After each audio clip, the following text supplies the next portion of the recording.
Bonjour chers abonnés, j'espère que vous allez bien. Le but de cette vidéo, c'est pour vous informer que la province du Québec au Canada n'est pas encore au bout de la prise de ces nouvelles mesures en matière d'immigration. C'est quoi la nouvelle mesure? Le français est obligatoire.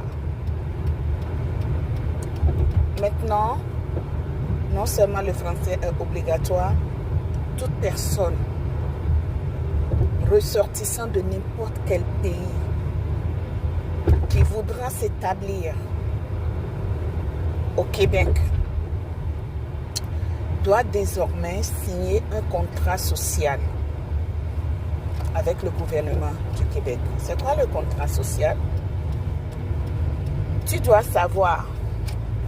Vous voyez, nous venons des pays différents, chacun vient avec sa culture. Et généralement, quand nous venons avec nos cultures, nous ne pensons pas que nous sommes dans le pays qui ne nous appartient pas encore.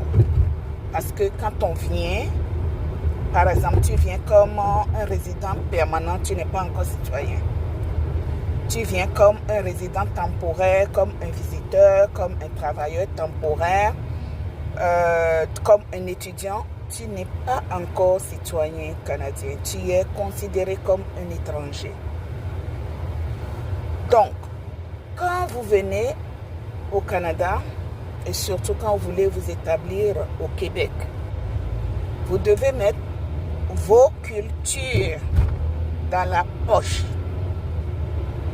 Si vous ne les mettez pas dans la poche, parce que ces règles n'existaient pas avant. D'accord? Ces règles n'existaient pas du tout avant. Ça, c'est vraiment nouveau, c'est la nouveauté. Donc, vous allez signer un contrat social avec le gouvernement du Québec. Tout ce qui est dans le contrat social, je ne saurais vous le dire ici. Je ne saurais vous le détailler. Parce que les Québécois, ils veulent s'approprier de leur culture québécoise. Ils veulent voir leur culture québécoise se développer à travers la province. Quand vous êtes immigrant, vos cultures, vous connaissez de quoi je parle. Chacun connaît sa culture. Toute culture qui n'est pas québécoise, en fait. Et toute culture qui va agresser la culture du Québec et tout ça,